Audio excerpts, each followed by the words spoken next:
Hello, I'd like to call this meeting to order. Good afternoon, everyone, and welcome to the third Joint Interim Standing Committee on Legislative Operations and Elections.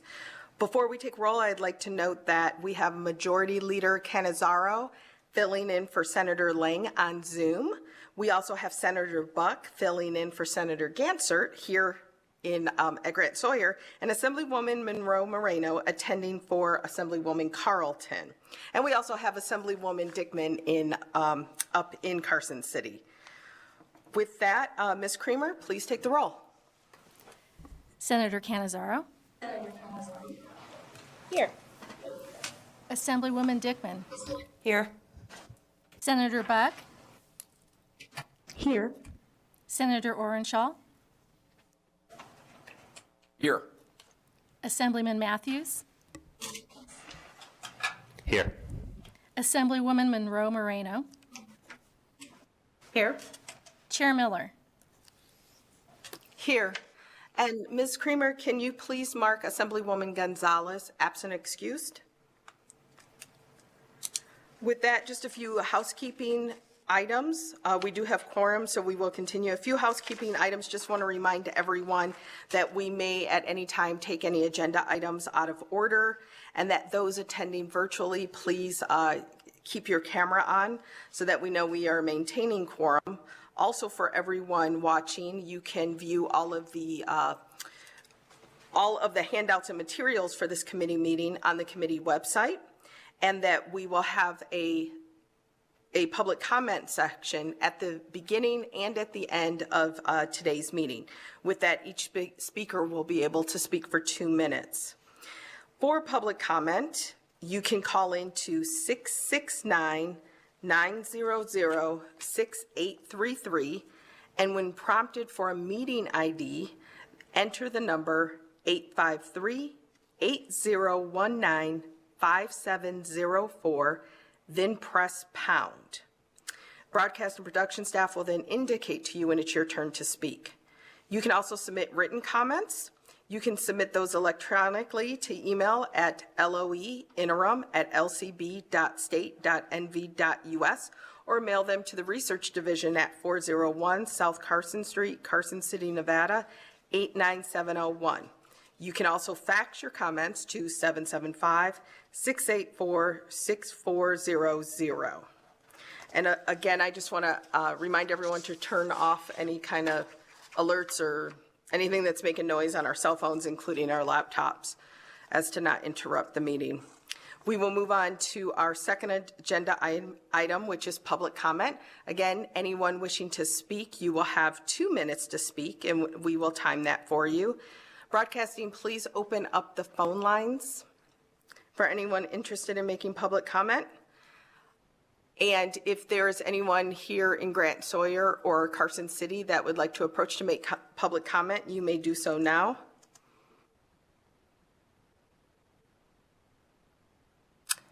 I don't see anyone here at Grant Sawyer approaching. Assemblywoman Dickman, is there anyone there in Carson approaching to make public comment? Yes. Thanks. Okay, then we will begin there in Carson City. Thank you. And again, you will have 2 minutes. Thank you, Chair Miller and members of the committee. My name is John Quant. I'm with the Convention of States, and I'd like to address a couple of things today. One, I would like to extend an invitation for a speaker series for state legislators. It's designed specifically for state legislators that Convention of States is sponsoring beginning on June 23rd.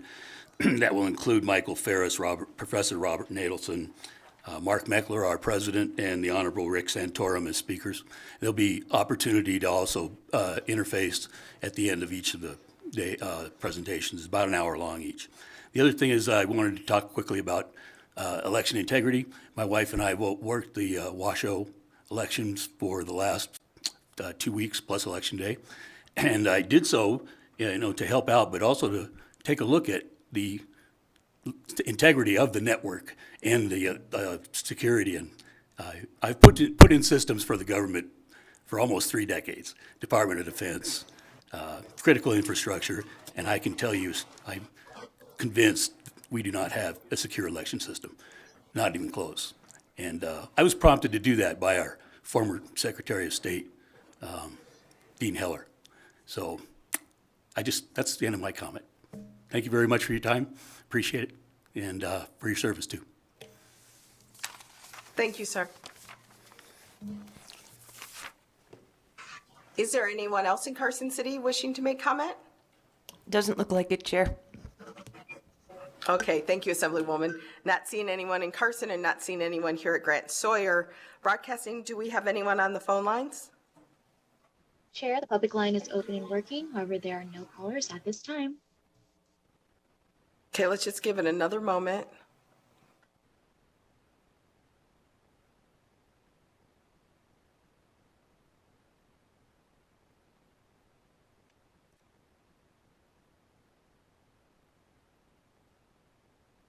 Does there appear to be anyone attempting to dial in? Chair, there are no callers at this time. Okay, thank you. Then I will go ahead and close public comment. Again, just reminding everyone, we will have another opportunity for public comment at the end of this meeting.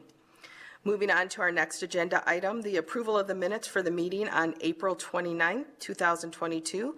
All members were emailed the draft minutes, which were provided in advance of this meeting and posted on the committee's website. Committee members, I trust that you all had the opportunity to review the minutes. Are there any questions on the minutes? Not seeing any questions, I'll entertain a motion to approve the minutes for. So moved, Chair. Okay, thank you. I have a motion from Vice Chair Orenshaw, second from? I'll second. Assemblywoman Monroe Moreno. Any discussion on the motion? Okay, all those in favor, please say aye. Aye. Aye. Anyone opposed? Assemblywoman Dickman, was that an aye? Yes, ma'am. Thank you. Senator Cannizzaro? Okay, and that makes it unanimous. Thank you, and the motion passes.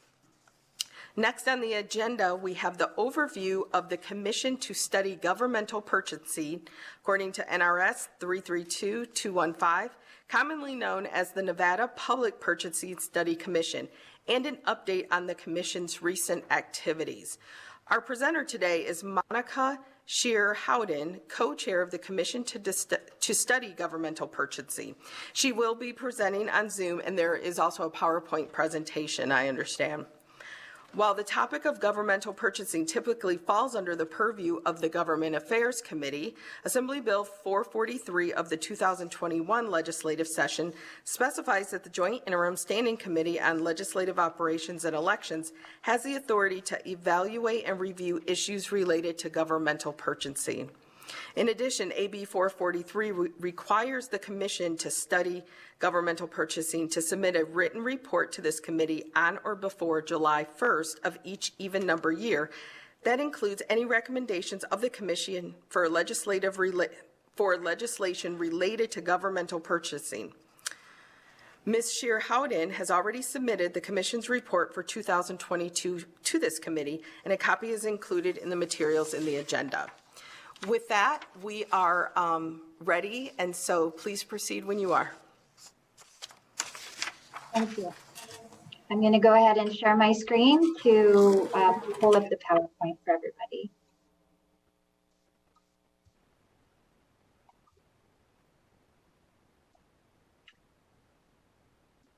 Can we confirm that the PowerPoint is being seen by all? Yes, we can see it here. Assemblywoman Dickman, can you see that in Carson? Yes, thank you. Okay, yes, we are all set. Please proceed, and welcome to the committee. Thank you.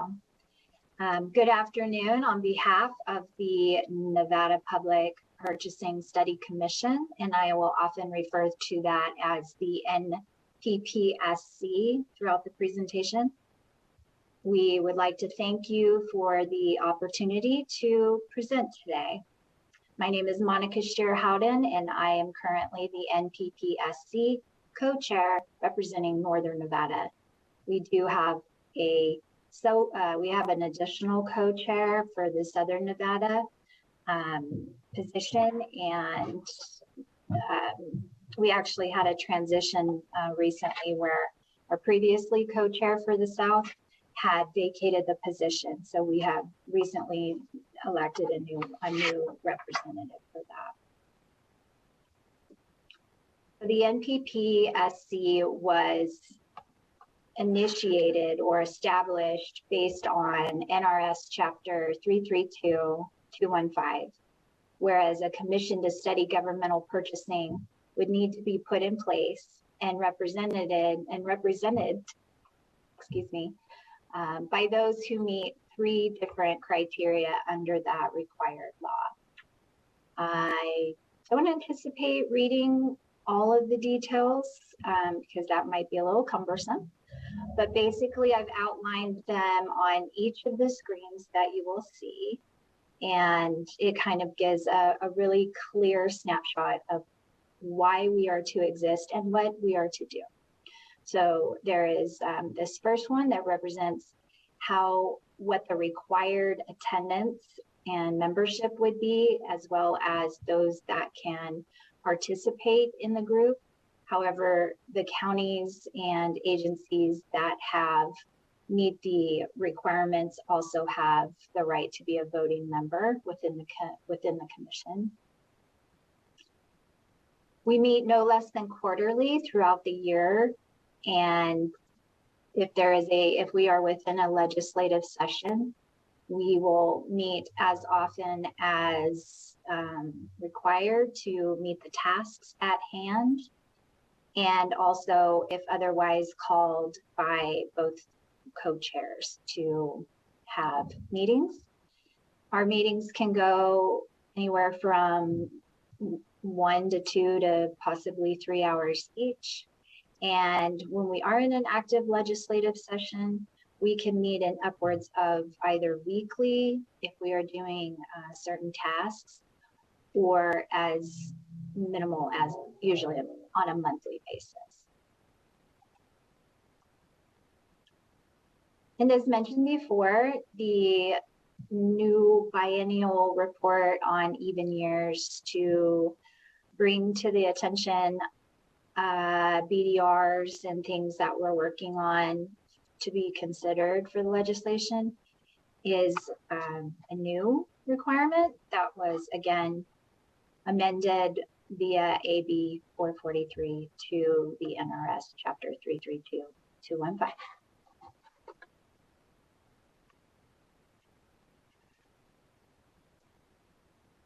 The NPPSC has established bylaws, and the following elements are included: purpose, membership, officers, meetings, voting, and expenses. I did not provide a copy of those bylaws. However, if that is something to be requested, I'm happy to provide those. So the purpose of our commission, as well as being required by law, is that we review and actively study governmental procurement laws, practices, and related items to those chapters under NRS that impact the public and state purchasing. Those chapters are 333, 332, which is public procurement, and 338, which is public works. 333 is for the state and federal levels. As part of our tasks, we make recommendations, and whether they are supporting or opposing laws, practices, and proposed legislation that is going to be presented at the Nevada State Legislature, whether it be during regular sessions, special sessions, or interim committees. Wow, having some speech problems. Must be Friday. For the commission, as I was also mentioned, that the biennial report has been submitted for the 2022 year.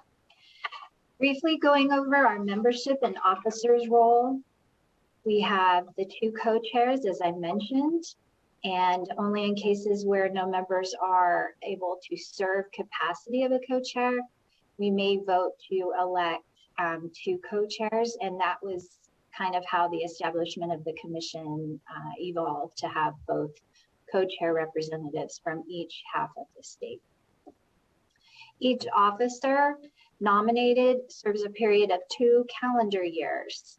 I am in my last year of my second period of service. So I have been an active role as a co-chair twice in my role as the NPP in the NPPSC. And we also have subcommittees, which are extremely helpful. And we put together these task force where if there are several suggested changes to legislation, we will break it up based on chapters and impact. However, all members of the NPPSC, whether with voting rights or not, are allowed to serve on each of those committees. And it does make it easier to differentiate between the two, because sometimes the impacts of what might be suggested or being suggested, they may impact one versus the other. Again, this just kind of goes over what our meetings are entailed. We have the 2 co-chairs, and we're required to have a secretary. And the secretary keeps minutes of the meetings and maintains complete and accurate history of records for the commission.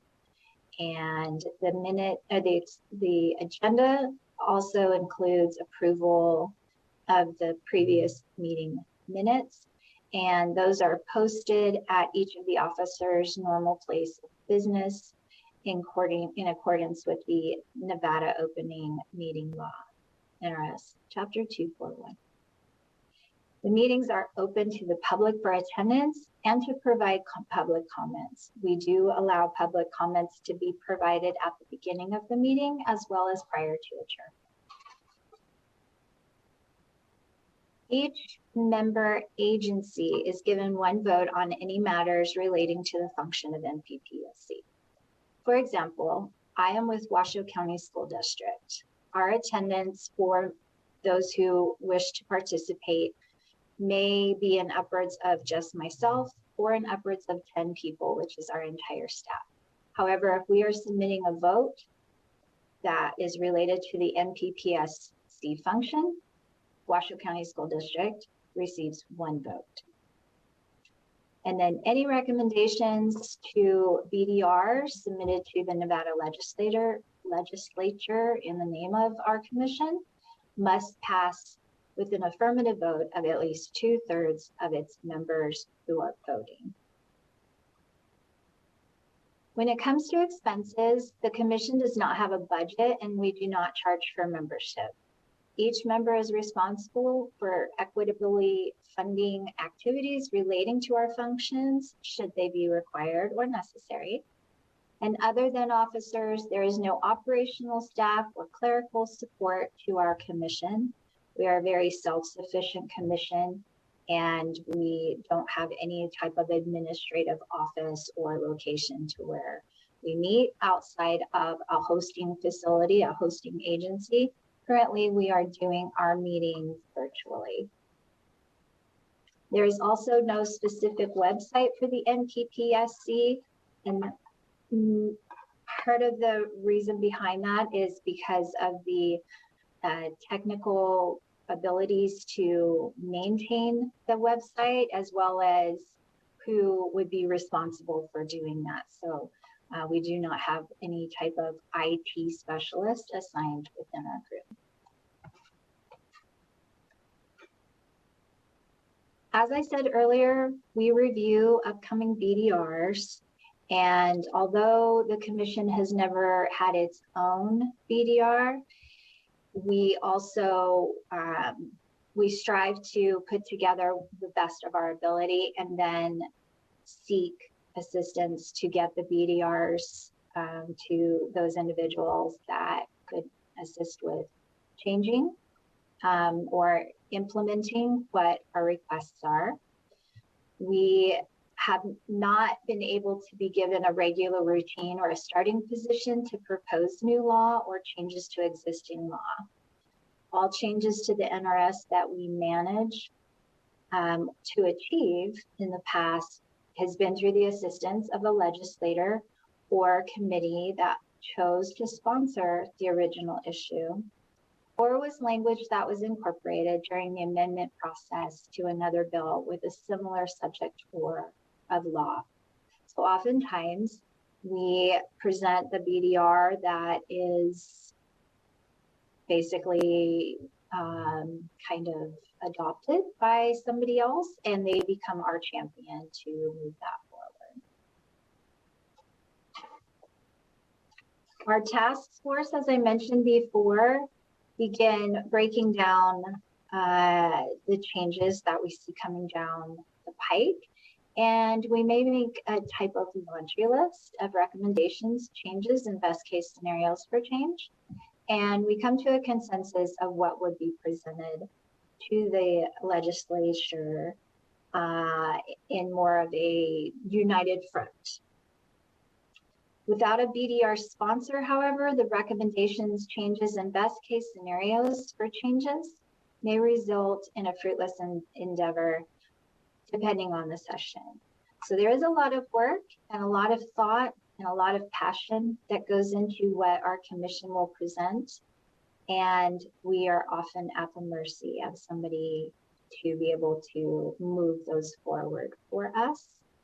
And this recently changed in terms of the funneling of that information through the AB 443 revision to the, or amendment, excuse me, to the NRS law. Does not mean that it's more difficult or less impactful. It's just a different route, and we're okay with that. Oh. Sorry. I apologize. My program skipped a couple, or like quickly went through. I just want to make sure I didn't miss anything.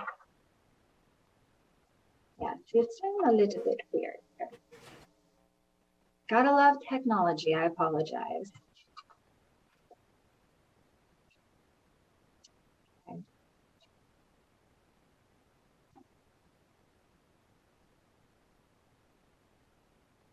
There we go. It had a moment where it had a mind of its own. We all appreciate that.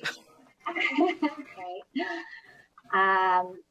Again, I appreciate the opportunity to present. This was just a very brief overview of what we have going on with our commission. It is, I have to say that there are many agencies throughout Nevada that represent our group. And we are a very cohesive team. We are very professional towards each other's opinions, thoughts, and ideas. And there is quite a passion for what we do in our procurement worlds, as well as other, sometimes we have individuals who represent multiple departments in their own agency because of the way their organizational structure is. And I absolutely enjoy being part of the NPPSC. I don't have a heavy background in how legislation works or how government laws are passed. So it is definitely a learning experience and a great opportunity to expand the horizons in my career. So with that, are there any questions that I may be able to answer today? And if not, I am certainly happy to get answers to questions that I may not have an answer to. Thank you for that. Thank you for your presentation. And yes, that is absolutely, if there's questions you're not able to, that you don't have the answer readily available for, we ask that you would submit it to the committee when you're able to obtain that answer, okay? And so with that, members, any questions?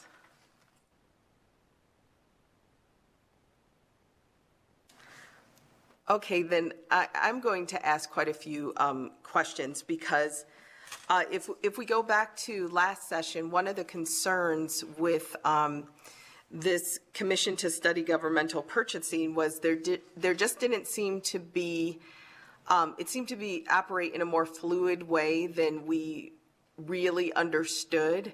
And so while I appreciate the presentation, I still have, I really do still have some honest questions about the operation of this commission. So first would be, you've addressed that you don't have a website. And so can you explain, how do you comply with open meeting laws? And so when it comes to things, because even going through the internet, it's very difficult to find information. And when I do, it's not recent. So when it comes to your minutes, your meetings, could you explain where that's posted and how the public would be aware of that? I will do my best, and also I'm more than happy to gather additional information to support an answer to your question.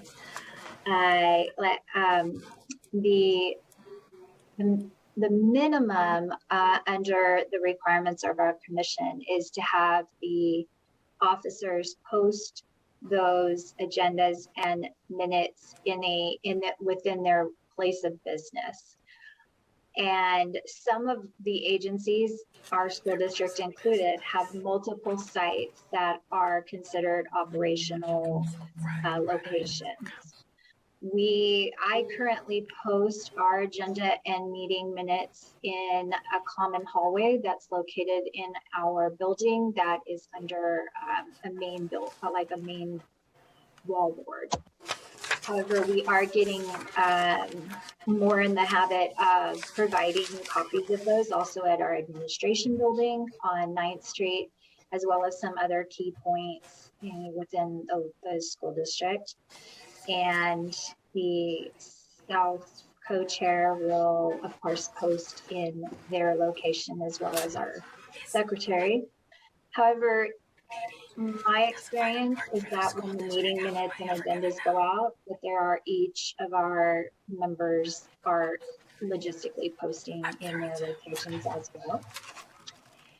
And we have a listserv that those also are sent out as soon as they are ready. And that includes all agencies that we have been able to register on the listserv to kind of broaden that distribution.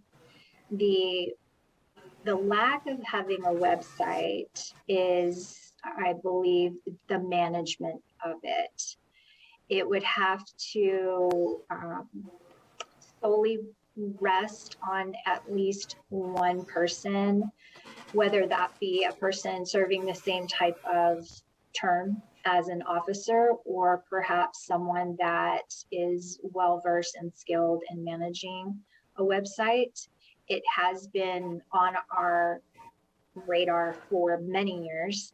And I just believe from, the group's ideas about it is that we would be concerned that the website would go up and then we would lack the ability to maintain it with possible overturns within the commission, or people vacating, retiring, resigning.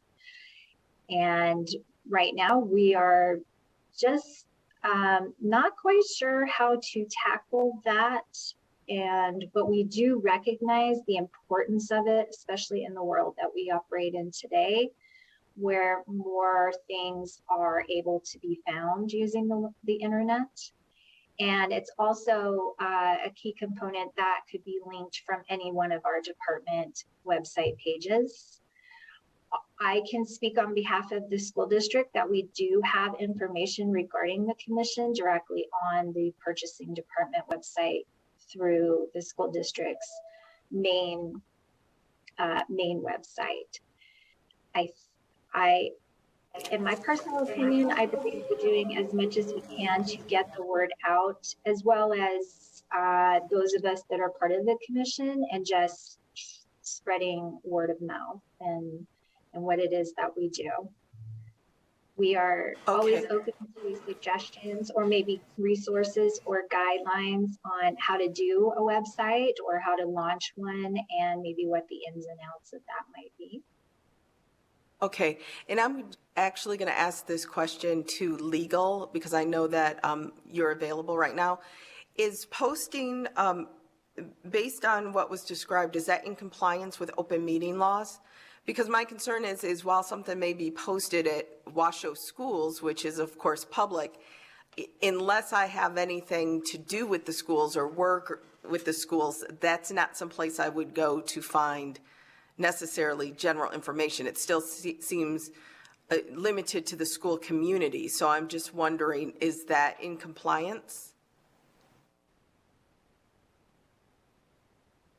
Hi, Erin Sergadent, Legislative Council Bureau. NRS 241020 requires that minimum public notice is, for posting on an internet website, a public body is only required to post on the website if they maintain a website. So in this situation where they don't actually have a website, they're not required by the open meeting law to post it. Otherwise, minimum public notice required posting a copy at the principal office of the public body, posting a notice on the official website of the state, providing a copy to any person who requests notice. So from what is described, it sounds like they are meeting the minimum public notice requirements. Can you send that copy to me as well? Because I heard something in there about, again, their public website or their public body, and because again, they're not part of Washoe Schools, they may have a representative from a school district, but that's not the same as it being their body. I guess that's what I'm trying to figure out, is who is them as their governmental body. I'll send you a copy of the Okay. statute to look at. My understanding is it would be the principal office of the Commission to Study Governmental Purchasing. I don't know where that office is or if it exists. But, Okay, right, because that's what I'm trying to get to. What is the principal office of them? Also, could you give us some specifics, and I don't know if there's a list or somewhere where it's posted, of which agencies actually participate and who their members are? It's provided in the PowerPoint about the requirements around the members, but if you could provide us with which agencies and who those members are. And again, if you don't have that readily available, if you could submit that to us. Absolutely. We do maintain a full list of all active members, as well as however many members they have in their agency. And they have it's a full list. It has emails and contact information as well. I'm happy to share that with everybody. And just going back to the principal office of the NPPSC, we do not have one location that is confined to us and where we all collaboratively meet. Our bylaws clearly state that just the minimum requirement would be that the officers holding position would post at their agencies, their place of work. So, for example, for me, I have them posted here we're located at what's called the Brown Center, which is a operational site. As you can imagine, the school district is not in just one building, so we have several locations. And we will also be posting those in our administration building, which is, of course, like the main hub for the school district. And the co-chair for South will also be posting in their location, and our secretary, who is also located in the South location, I think, just escaped my mind, would post at theirs as well. Now, in addition to that, not part of the requirement, there are several other commission member agencies that also post at their location. So it's not completely confined to just public education. Okay. Also, because obviously governmental spending is something that we're all deeply interested in, can you just give us just briefly maybe a few of the issues or so when you're looking to study governmental spending, what are some things that you have been in this past year currently working or researching?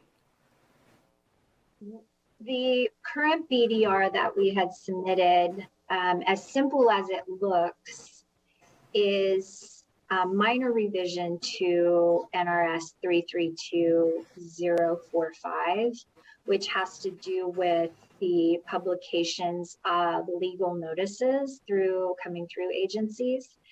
And currently the way it's written states that it has to be put into a local publication, perhaps, like for Washoe County, it's RGJ, or Northern, and other subdivisions might have their smaller newspaper rounds. It does not allow an additional opportunity to actually post on the internet or on a web page. I think the change, which is the word "or" in the way that it's written, is that we're required by law to post in these newspapers these advertisements of solicitations and legal notices, which can be an upwards of expense from anywhere from $50 to nearly $500. And you can imagine the cost that comes out of operational budgets for our local agencies to cover the newspaper ads. It depends on how many words are required or what points are required in each ad. So the opportunity for us to do one or the other versus just the newspaper, the newspaper and a website posting, being able to decide which one might be best financially for the group as well as the taxpayers who are funding the operational budgets, would be,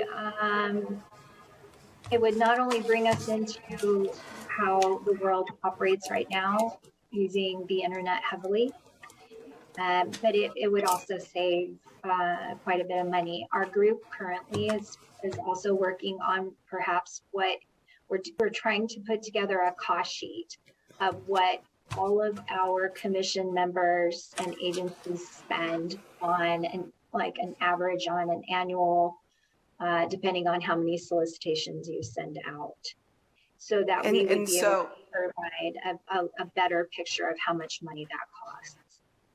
Okay, and I don't mean to cut you off with that, and I understand that that's in part of your request for the BDR, but if you could briefly tell me, because I imagine that's not what you've spent this whole past year discussing, and because we can't find any minutes or agendas, what things, governmental spending, I would imagine that most Nevadans, when they hear that, they think of, okay, for education or healthcare, even equipment for National Guard. Like when you're talking about governmental spending that you're researching and studying, what are you actually studying? What are some of those topics or issues that you're covering? Okay, so yes, it's not just that one. We have actually tackled several over the last 4 years, or 4 to 6 years. Some have to do with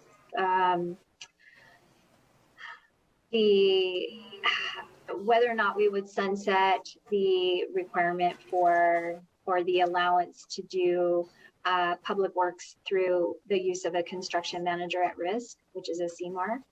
And we have found great benefits in that type of process to hire a contractor who will then become part of a design team that includes the owner, the architects, and several other consultants, establishing a new facility and having that feedback and ownership as a shared capacity within a project. Is there a place where you have those findings that you could submit? Because I don't necessarily, I'm sorry?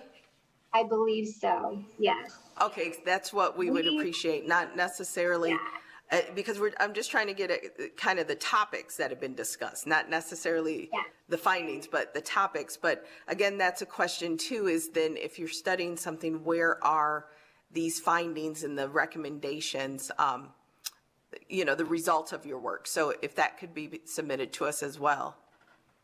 Yes, we are fortunate enough to have an individual.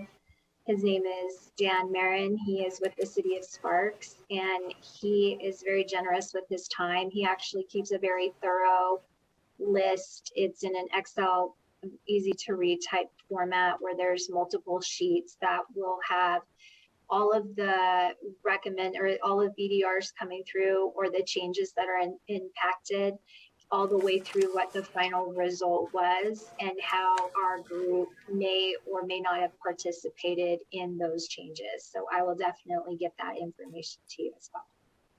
Thank you. Members, any additional questions? Quick question, Madam Chair. Sorry. Yes, please. I thought I saw your hand. Go ahead. I was just wondering where the biennial report is for us to look at. Is it in our packet? Because I didn't see it.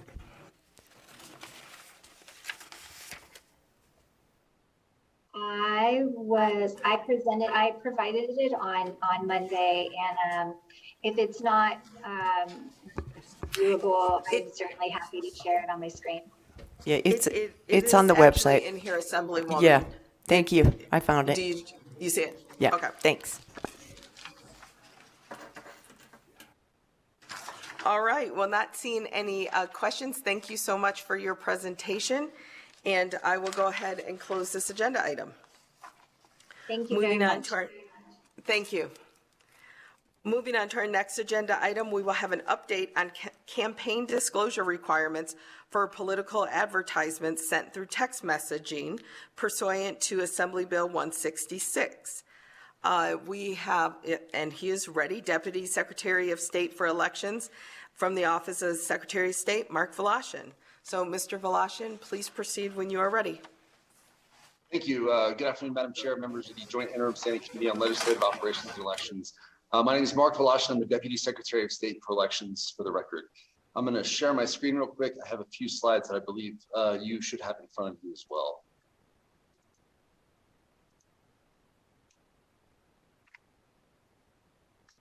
Perfect. Is everyone able to see that all right? Perfect. Okay. So today we will talk through agenda item 5, which is a fairly quick update regarding the campaign disclosure requirements pursuant to Assembly Bill 166 of the 2021 legislative session.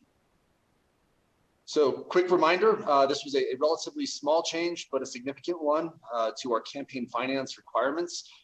In summary, it added a requirement that it already exists for campaign signs that you may see in individuals' yards or out alongside roads, where if an individual committee for political action, political party, or committee sponsored by a party spends more than $100 for the purpose of funding a text message, then they need to identify who it came from, in summary.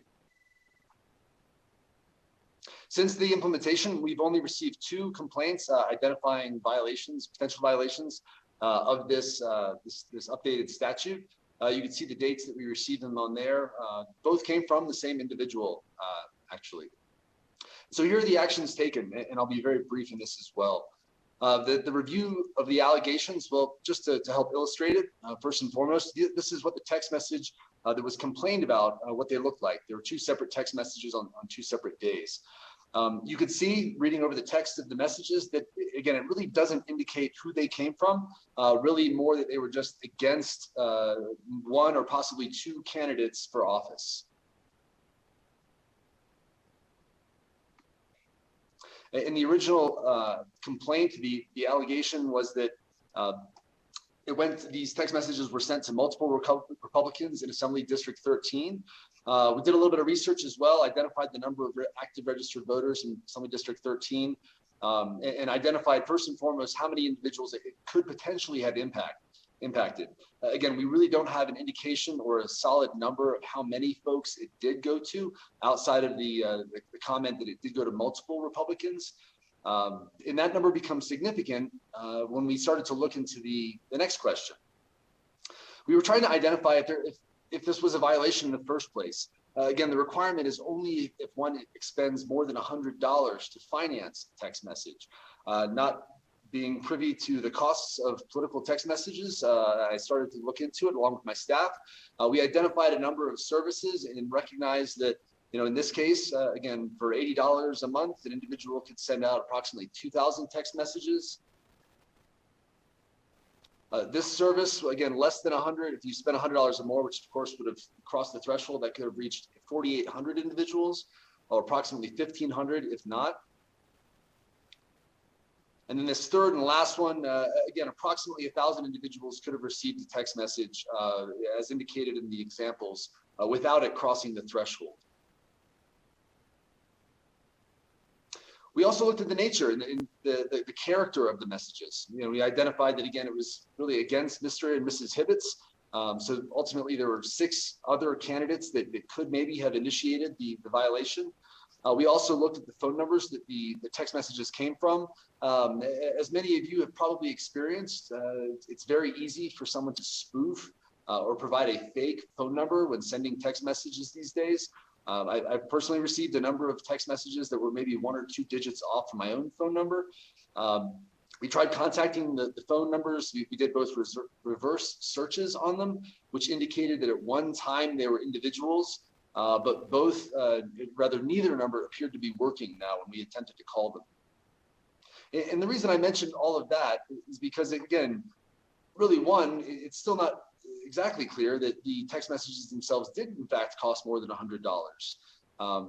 2, again, we're not sure who they could have come from. On one hand, it could have come from one of those other 6 individual candidates. Could have been someone from a different political party, or even just an opinionated voter who wanted to express a message. I mentioned that simply to highlight the difficulty in enforcement. But I do want to reassure you that, again, we're not done. We are still continuing to look into this to try to identify the originator of these messages. And then lastly, I do want to mention, when I drafted these slides to present on Sunday, especially this bottom bullet here, we had 93 election integrity violation reports. I will tell you, we're over 180 as of today, given the number that have continued to come in. So while this message, of course, Mr. Voloshin, is that for this specific? Oh, no, ma'am. That's the text issue? That's overall. Yes, ma'am. Okay, we need to stay on the texting issue. Yes, ma'am. Understand. Again, really, the point here is simply that we're intending to identify a way to be able to address texting concerns pursuant to Assembly Bill 166 in a more timely manner. So that is essentially where we remain as of today with those 2 complaints. Pending questions, that's all I have. Members, any questions? Assemblywoman Monroe Moreno? Thank you, Madam Chair. I was looking over the information that was provided with the different texting services. So even if they had monthly fees of $79, if someone signed up for a monthly service, then the overall cost is more than $100. So would the rules apply because the overall cost is more than 100, not just the monthly cost? And then looking at the 2 examples of who the complaints were against, one of the people were successful in their primary campaign while the other one wasn't. Because the other one wasn't, would the investigation cease because that person's not going forth in the general, or would you continue with the investigation to get some clarity? Excellent questions, ma'am. To answer them directly, yes, it is the total that is the concern. So even if it were a monthly fee, again, any funding at all or financing above the $100 threshold will absolutely be identified as a violation of the provisions of this bill. And then, yes, the investigation will continue regardless. If there was an a violation of any provision across Title 24, even if an individual does not successfully win a primary or even a general election, the investigation will continue to identify the individuals responsible. Thank you. Follow-up? And in this situation, you said the 2 numbers that were associated with the advertisements are no longer in service. What's the next step? How would you go about finding who's actually behind the advertisement without having a way to communicate with them by phone. Another excellent question, ma'am. Mark Voloshin for the record. So the next steps that we intend to take, we're going to, again, now that the primary is over, and recognizing, as mentioned, that there are competing priorities for the staff, we're going to reach out to and try to identify further who possibly that could have come from. There's a fairly limited, there's not a limited pool of individuals that could have, but we have some ideas where to start. So we'll begin there and then continue to expand our investigation beyond that.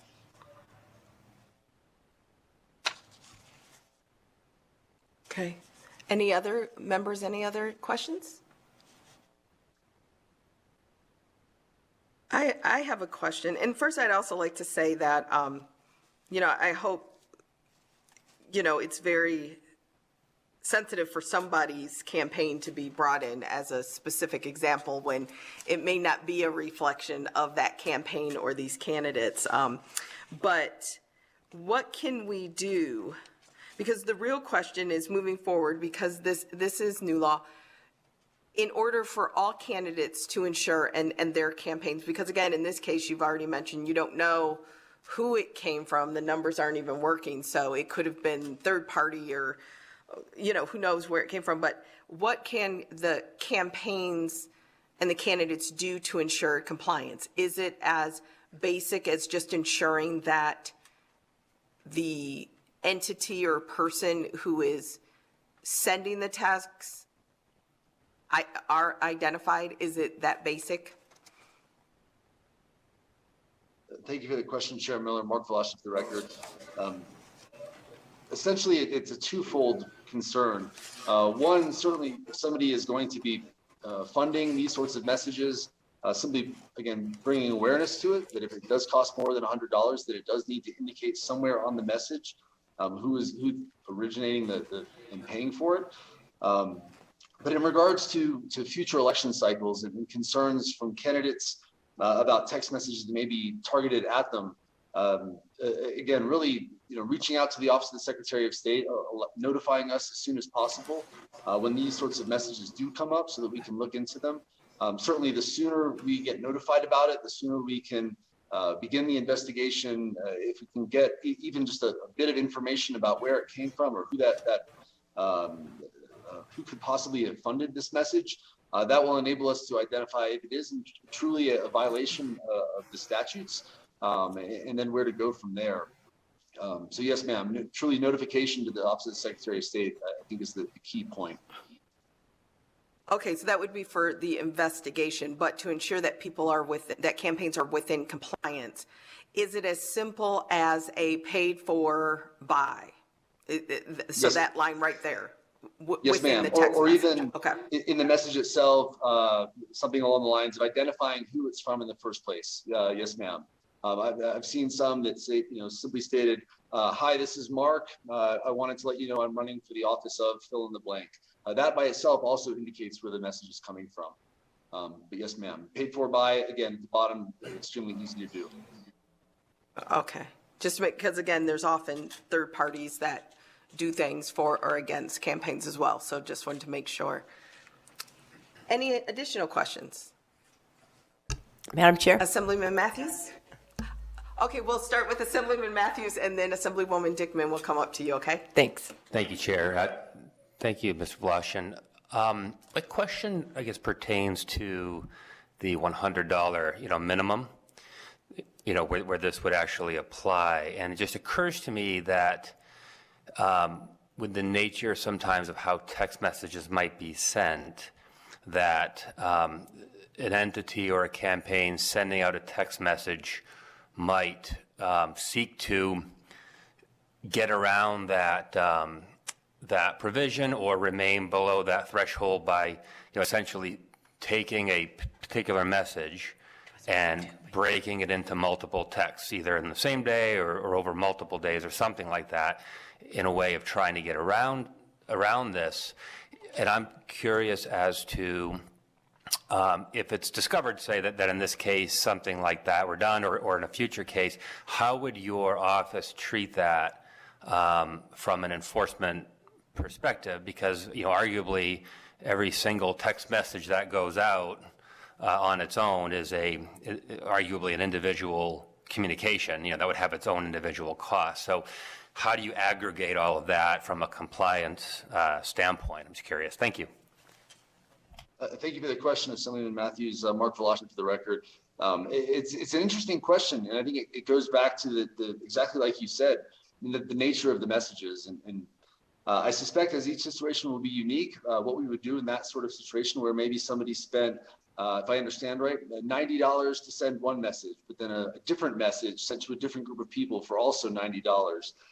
In those sorts of cases, we work with our friends over at the Office of the Attorney General to identify and see if truly we could aggregate them, if the message was similar enough in its nature and the intent behind it to see if that, again, met the threshold to address. I suspect in a case like that, where maybe it was a series of $99 text messages, that at the very least it would warrant some discussion and phone calls with the individuals who were towing the line, so to speak.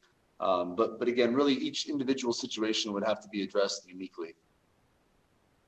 Thank you. I know it's likely to be something that's an ongoing challenge for you all going forward, so I just wanted to ask about that. Thank you. Thank you, Madam Chair.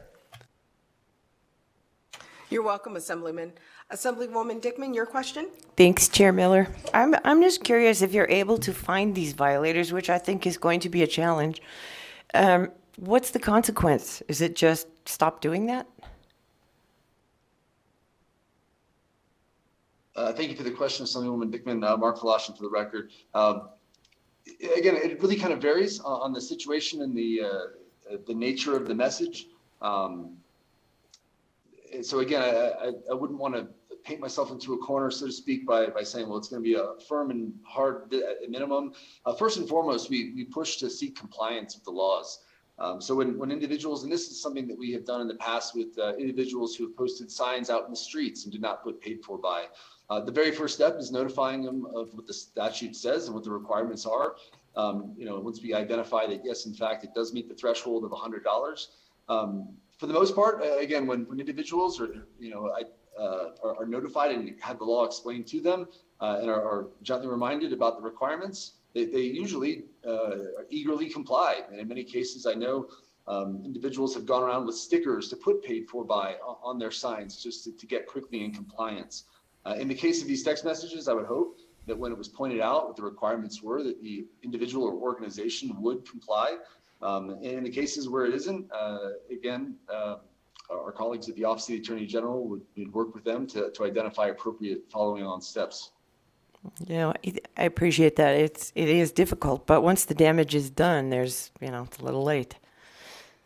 Thank you. Thanks, Chair. You're welcome. Any additional questions? Okay, not seeing any additional questions. Thank you for that presentation, and I will go ahead and close this agenda item. I will open our final agenda item, which is the overview of existing Nevada law and policies pertaining to the acceptance of tribal identification cards for purposes of registering to vote.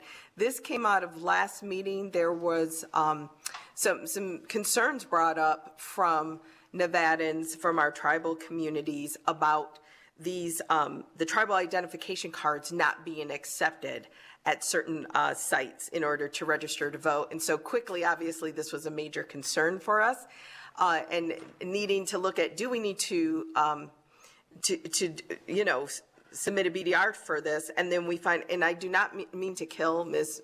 Prohl's presentation, but Ms. Prohl is going to give us a presentation about the existing law that we already have surrounding the acceptance of tribal identification. So Ms. Prohl, our Senior Policy Analyst and GIS Specialist with the Research Division of the Legislative Counsel Bureau, is here in Las Vegas and will be presenting on this for us. So please begin when you are ready. Thank you. Thank you, Madam Chair. Good afternoon, members of the committee. My name is Haley Prohl. I am a Senior Policy Analyst and GIS Specialist with the Research Division of the Legislative Counsel Bureau. I'm also this committee's Policy Analyst. Today, I'm going to very briefly discuss the existing law and policies in Nevada that pertain to the acceptance of tribal identification cards for the purposes of registering to vote. The goal of this presentation is to provide additional clarification, as was mentioned, on voter registration and tribal IDs in response to some questions brought up at the meeting on April 29th, and also just to provide some background information as the committee is considering potential bill draft requests for the 2023 legislative session. There is a handout for this agenda item in your meeting packet that I will be referring to. So during the meeting on April 29th, this committee heard testimony regarding issues in some counties with poll workers accepting tribal IDs as a valid form of identification during same-day voter registration, and this was during the 2020 election. And I would just like to clarify for the committee that it is already a requirement in Nevada for counties to accept tribal IDs during in-person voter registration. The handout contains the relevant sections of the Nevada revised statutes and the Nevada Administrative Code that pertain to this issue. So NRS 237.200 allows local governments to accept a tribal identification card for any activity or transaction in which an identification card issued by the Department of Motor Vehicles, such as a driver's license, is accepted. This provision is under subsection 1, and it was adopted by the legislature in 2017 through duplicate bills. Those bills were Senate Bill 399 and Assembly Bill 415. The second page of the handout includes the relevant section of the Nevada Administrative Code. This regulation has been in place since 2006 with the adoption of R 72-06. It states that a tribal identification card may be used to establish the identity of a person submitting an application to register to vote. I've also included a memorandum from February 2022 that the Office of the Secretary of State sent to county clerks and registrars for the 2022 election cycle. It provided guidance on the acceptable forms of identification for Nevadans registering to vote at the polls. It specifically states that given NRS 237.200, a tribal ID card may be used in lieu of a Nevada driver's license for in-person same-day voter registration. Additionally, as many tribal lands cross state lines, any, quote, out-of-state tribal IDs with a Nevada address are to be accepted for in-person same-day voter registration as well. Note that this policy of the Office of the Secretary of State that counties accept tribal IDs for voter registration does not apply to online voter registration. This is because the online system known as NOVA requires a DMV driver's license or identification card number for the real-time verification of identity to work. So that's pretty much it, very brief, but just wanted to provide additional background information relating to this topic. So that concludes my presentation. Thank you. Thank you, Ms. Prohl. Are there any questions?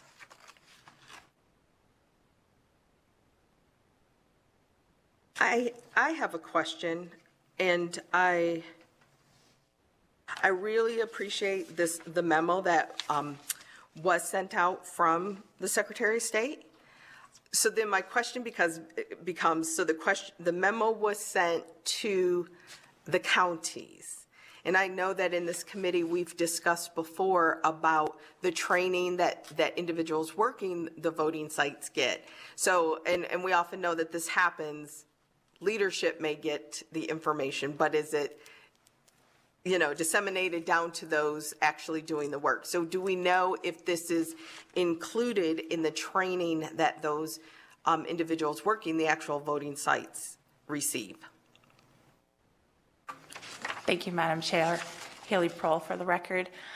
It's my understanding that when memorandums like this are sent out to county clerks and registrars, that they then disseminate this to their poll workers, their staff. I don't have confirmation that it was, but I'm sure I can follow up with the Secretary of State or the county clerk's registrars and get that confirmation. Okay, and also, because we know that in the last meeting, we heard some very specific cases from more than one individual about this being violated, and so is there, and I don't know if you'd have the answer for this, but what should individuals do when this occurs? Because that's the challenge. They're there trying to register to vote. They've got the ID that they've been told is accepted, and then someone there is saying, no, we don't accept this. So is that something that just falls onto all of the different, the term's slipping me right now, but I know there's always a lot of people, and there's numbers there at the polls to be able to use, but it also sounded like in some of those instances, it wasn't just with the same day registration, it was just with registration in general. So what suggestions would you have for? Thank you, Madam Chair. Haley Pearl for the record. Yes, so all the polling locations usually hand out materials with phone numbers to call in cases where things are going wrong. I do believe members of the public could use those phone numbers to contact their county clerk or registrar to try to resolve the issue. And these complaints clearly did get back to the their tribal leaders and Nevada Indian Commission, and so they were also reaching out to the Secretary of State's office to try to resolve this issue as well. If that helps. Thank you for that. Members, any additional questions? All right, not seeing any questions. Thank you, Ms. Pearl, for your presentation, and I will go ahead and close this agenda item. Our next item on the agenda is public comment again. So those interested in calling in, I will announce the numbers again. It is dial 669-900-6833. And when prompted for the meeting ID, enter the number 853-8019-5704 and then press pound. Again, everyone will have up to 2 minutes to speak for public comment. I do not see anyone here in Grant Sawyer approaching for public comment. Assemblywoman Dickman, is there anyone there in Carson City? Yes, we do have someone one. approaching. Okay, so we will start there in Carson City and give anyone interested in, that's attempting to dial a few moments to get onto the line. So please, when you are ready, I can't see who it is yet, but please, there in Carson City, please begin your 2 minutes of public comment. Thank you, Chair Miller and committee members. This is John Quant, once again with Convention of States. I just wanted to touch base on the communications that the committee and all legislative members actually and candidates, now that the primaries are over, will begin getting from Convention of States supporters here in the state of Nevada. And then I also wanted to, I didn't want to leave you with just an opinion. I wanted to give you an example of the election integrity issues that I saw. Each poll station was provided a cellular and Wi-Fi combination router.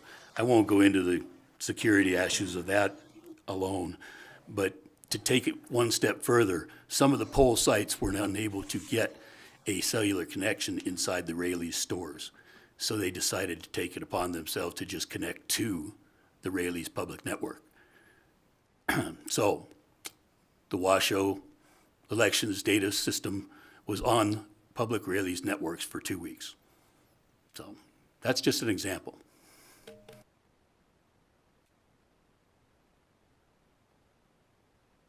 Thank you, sir. We didn't hear your, those last few statements that you made.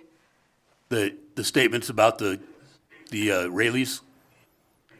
No, we heard that. I think you might have just been saying goodbye. I don't know Oh, if yes, you- yes. I was just saying thank you, Chair Miller, and all, and the committee members, staff.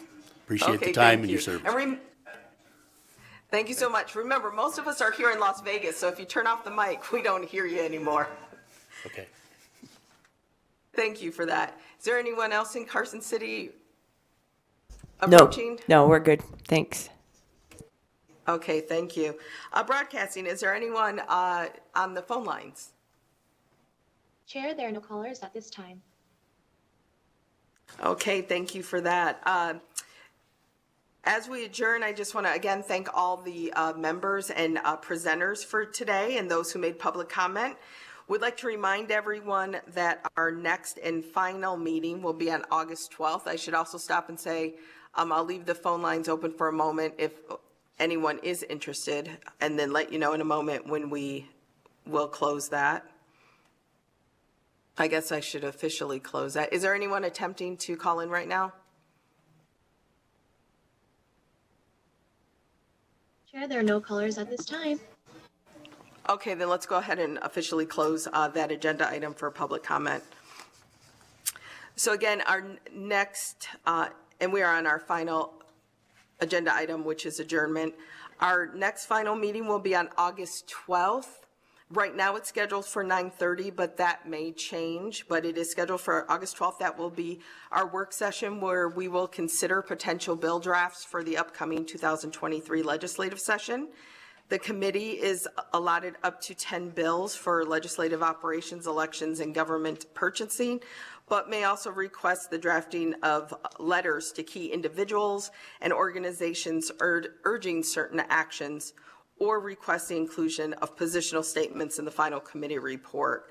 Members, stakeholders, and interested parties, a solicitation of recommendations for BDRs, letter of support, or statements in the final report will be sent in the following days.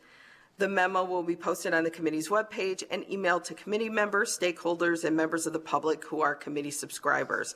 Please feel free to contact our committee policy analyst, Ms. Prohl, with any questions about the solicitation.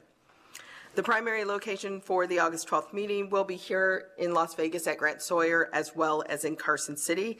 I encourage members to attend physically in the primary location because it's also often easier and more efficient for the work that needs to be done on the day of a work session.